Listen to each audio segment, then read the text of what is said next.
Andaman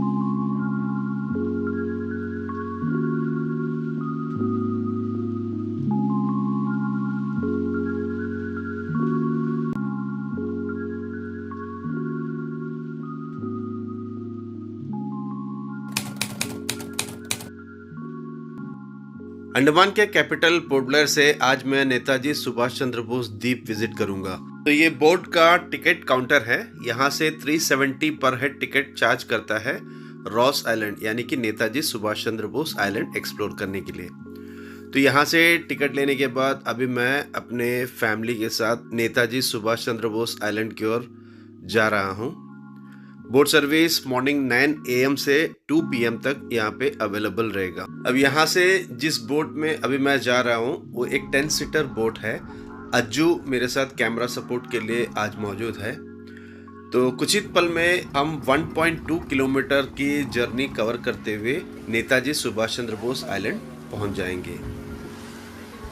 the father of Indian service captain Daniel Ross के नाम से ब्रिटिशर्स द्वारा इस आइलैंड का नाम रॉस आइलैंड रखा गया, जिसे 2018 में भारत सरकार द्वारा बदलते हुए नेताजी सुभाष चंद्र बोस आइलैंड नाम रखा गया। आज इस आइलैंड के कुछ पुराने इतिहास को हम जानने की कोशिश करेंगे।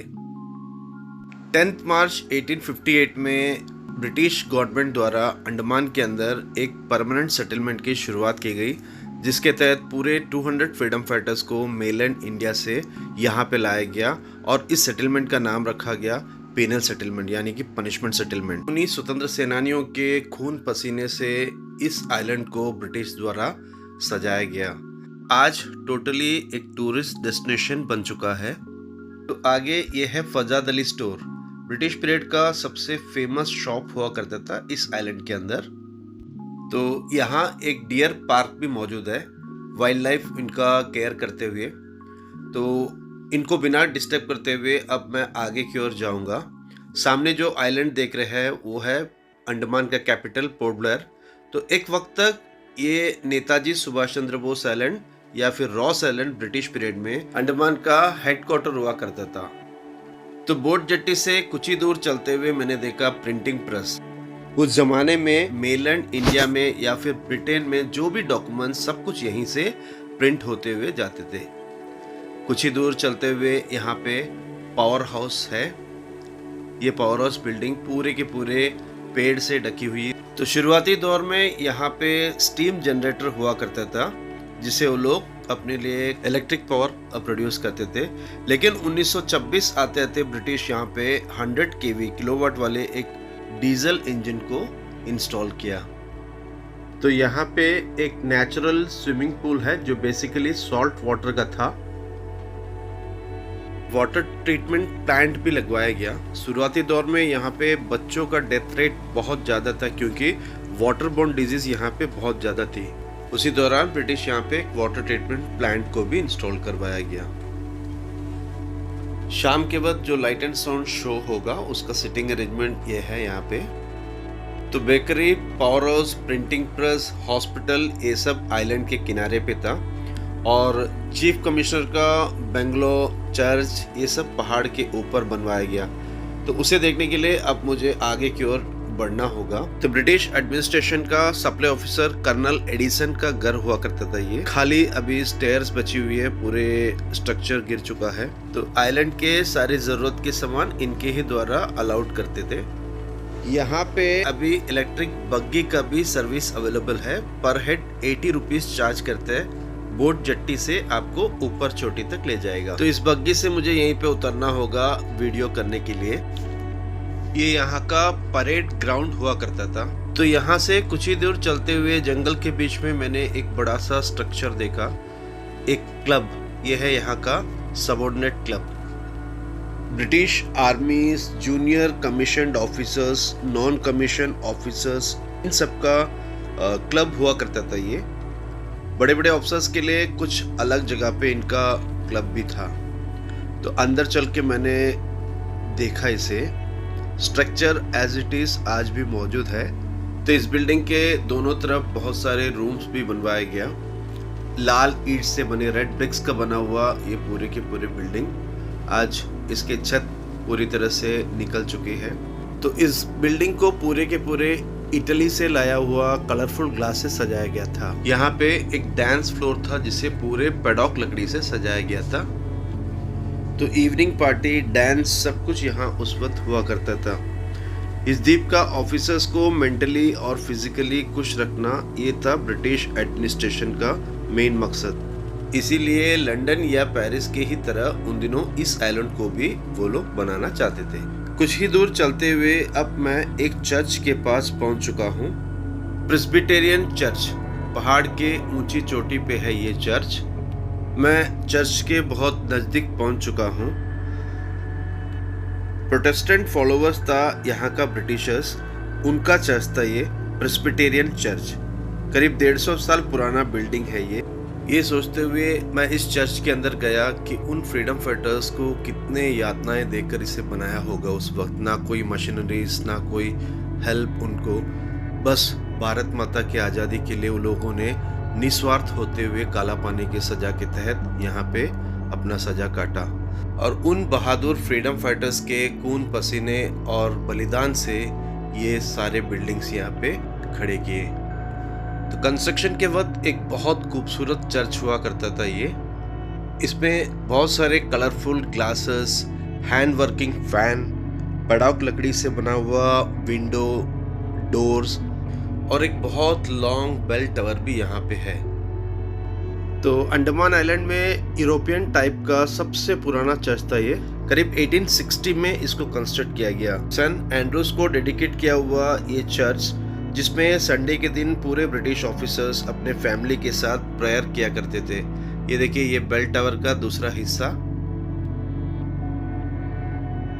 पूरी तरह से पेड़ से अभी ढक चुकी है। तो ये यहाँ का प्रेयर का एरिया है। कुछ पुराने तस्वीर में ये ऐसा खूबसूरत हुआ करता था। तो करीब 100 साल का इतिहास, दर्दनाक कहानी इस आइलैंड के अंदर छुपी हुई है। तो इसे पूरे के पूरे एक म्यूजियम में कन्वर्ट कर देना चाहिए, ताकि फ्यूचर जनरेशन को ये पता चले कि उन दिनों अपने फ्रीडम फाइटर्स कितने यातनाएं सही होगी, कितने तकलीफें उठाए होंगे इस आइलैंड को बनाने में। तो छोटे छोटे nursery school, tennis court, cricket ground, dispensary, ऐसे बहुत सारे फैसिलिटीज उस जमाने में इस आइलैंड के अंदर अवेलेबल था। और ये सारे बिल्डिंग्स जो कुछ यहाँ पे है, सभी उन फ्रीडम फाइटर्स के ही द्वारा बनवाया गया। तो कुछ ही दूर चलते हुए अब मैं एक पुराने बिल्डिंग के स्टेयर्स के सामने पहुंच चुका हूं। अंडमान निकोबार का ब्रिटिश पीरियड का सबसे पावरफुल ऑफिसर्स का बंगलो था ये, chief commissioner bungalow. Donald Martin Stewart था यहाँ का पहला चीफ कमिश्नर। उनके ही पीरियड में रॉस आइलैंड को सबसे सुंदर बनवाया गया था। तो स्टेयर से चढ़ते हुए अब मैं ऊपर के हिस्से में पहुंच चुका हूं। तो इस बिल्डिंग को पूरे स्ट्रॉन्ग बनाने के लिए छोटे छोटे स्क्वायर पत्थर, ईंट और टाइल्स से इसके आंगन को तैयार किया गया था।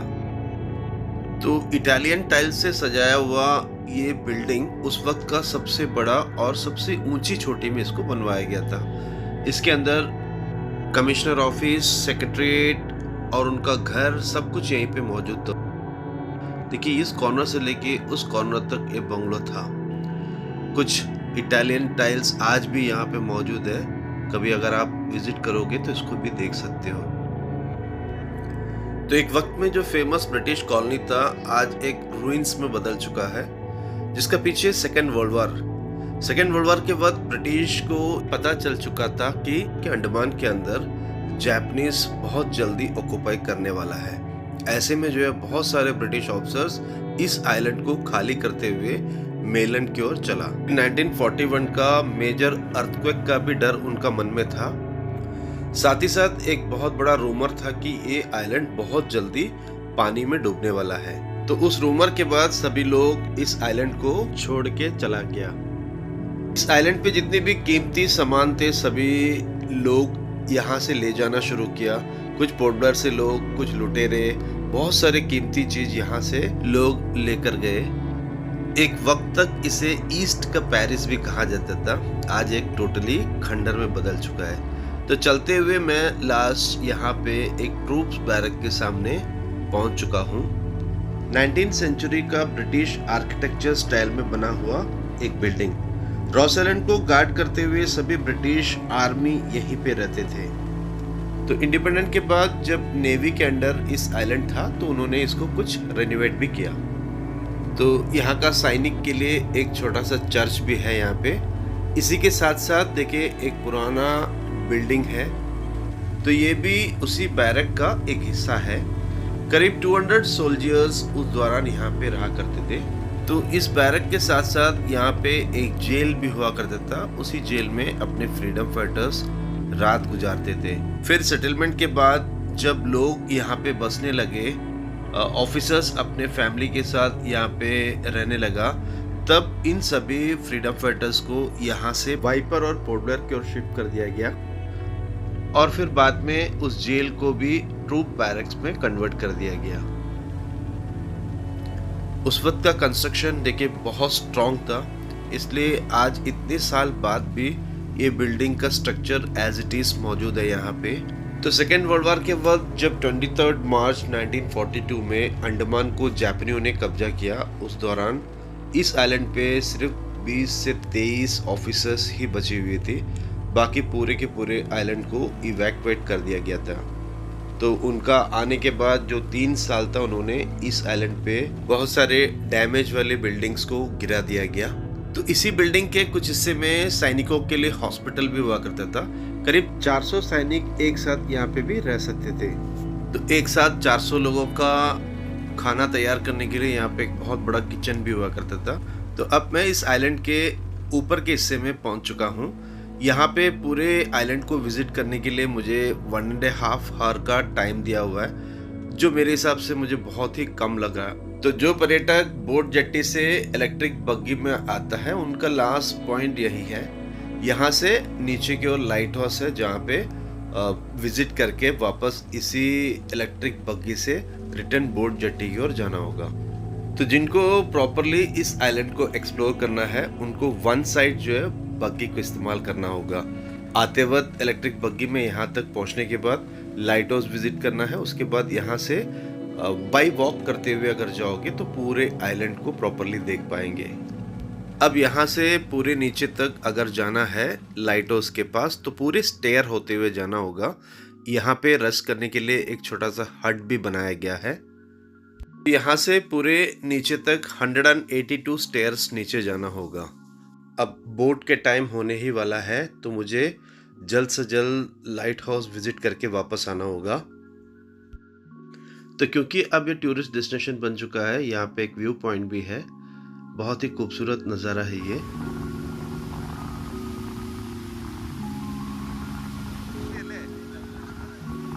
पानी के बीच एक स्टैचू भी है, जो डिफेंस पर्सन्स के रेस्पेक्ट में लगाया गया है।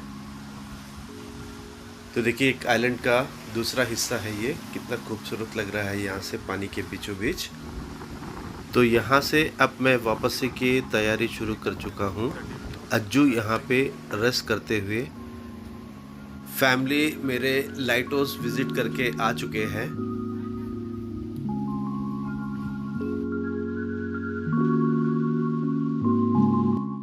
तो इस आइलैंड के एक बीच है, फरार बीच।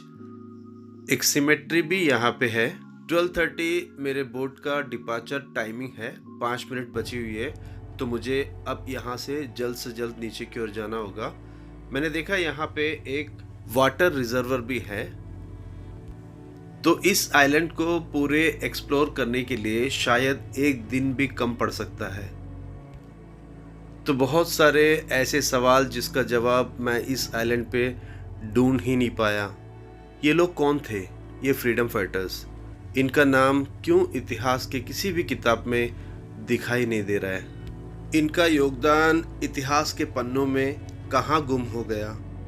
ये सोचते हुए मैं वापस जा रहा हूँ कि इन अनसंग हीरोज़ के बारे में जानने के लिए शायद काफ़ी वक्त मुझे भी लग जाएगा।